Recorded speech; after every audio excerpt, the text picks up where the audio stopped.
1997, we decided that we wanted to buy some ranch land. So we started looking around. This was one of 5 properties. We fell in love with this one pretty much right away. My father was kind of a cowboy back when we moved to New Mexico when I was a kid. He was in a fast draw club and competed in fast draw. I think that always kind of stuck with me, so here I am, a cowboy now. When we first bought the property, the only way you could get here was by horseback. There was nothing here but brush and chaparral, no roads, no electricity, nothing. But we knew we wanted to live here and sort of became pioneers, I guess you could say. Well, people often ask me how the ranch became known as Hellanback.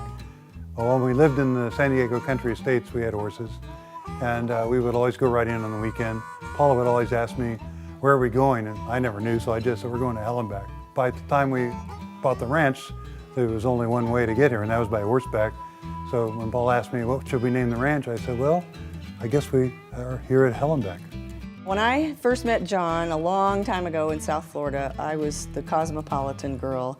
I liked to get dressed up and go out at night clubbing and have my nails done and do all the girly things. But now that we have the ranch and the winery, I jokingly tell John that he's turned me into the buffalo woman because of all the chores and everything. But I do truly, I think it's me. I love it, especially taking care of all my animals. When we first moved out here, I was a little concerned about whether Paula would be able to adjust living this pioneer life. Turned out she was really good at it. She particularly liked all the animals. We had cows and horses and pigs and dogs. And we had a calf that was orphaned at birth. His name was Rudy. He became one of the family and actually ran around with our dogs. And that was a lot of fun. She adopted him. She became pretty good with a gun too. She was able to shoot rattlesnakes there at one point, and she became pretty good at shooting other things a little bit larger. Get the gun, Ma! Get the anti-aircraft gun!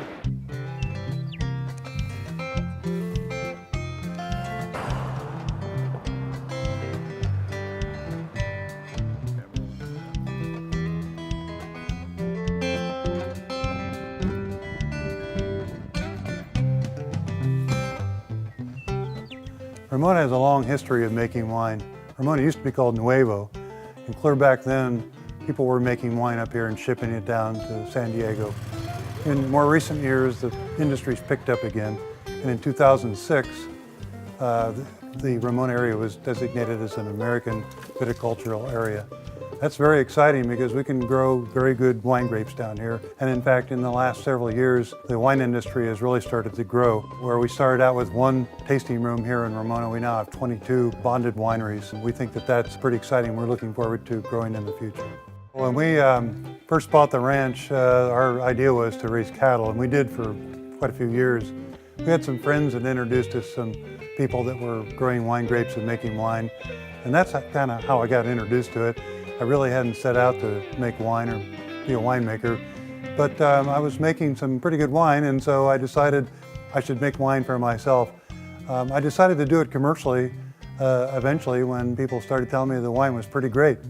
Most people think making wine is very glamorous, but actually the glamorous part is the drinking at the end. There's a whole lot of hard work that goes into making the wine, starting with planting the vines all the way through, harvest, crush, bottling, everything. But we have a lot of friends who come and help us, and we enjoy it, and it's our passion. Harvest is, of course, the most important time of the year in the wine industry. It's a great time because all of our family and friends come to help. It's also a good time because all the wineries and the vineyard owners come together and help each other. We lend each other equipment, we come pick each other's grapes. So it's a good time. It's kind of what the harvest is all about. They call me the press queen. Actually, after the juice has fermented, you have to press it off into the barrels, and that's my job, which makes me stay purple for about a month. But it's a lot of fun. Sometimes we even get into big grape fights. I feel pretty.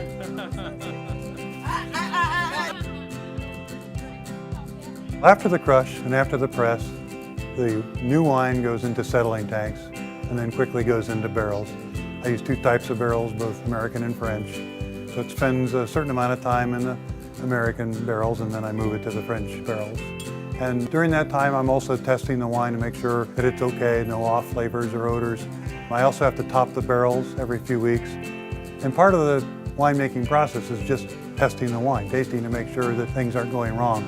I know it's a tough job, but somebody has to do it. The type of varietals that we grow and the type of wine we make here at Hellanback Ranch include mostly French varietals, but these are southern French varietals primarily, so Syrah, Cabernet Franc, Petit Verdot, and Merlot. I also source grapes from other vineyards in Ramona. My philosophy is to try to use all local grapes. We're a growing, a nascent industry, and it's really important that we make a name for the locally grown fruit. So I'm really proud about that. It's been a long process from planting the vines to actually now making the wine and selling the wine. Up to this point, we were sharing it with our friends and family, but now that we have our tasting room open and we're open for business, lots of people are coming and tasting our wine and loving it.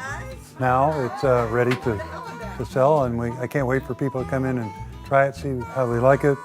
It's fun to talk about wine and share it with the people that come out here to Ramona to see us. It's more fun to drink it though.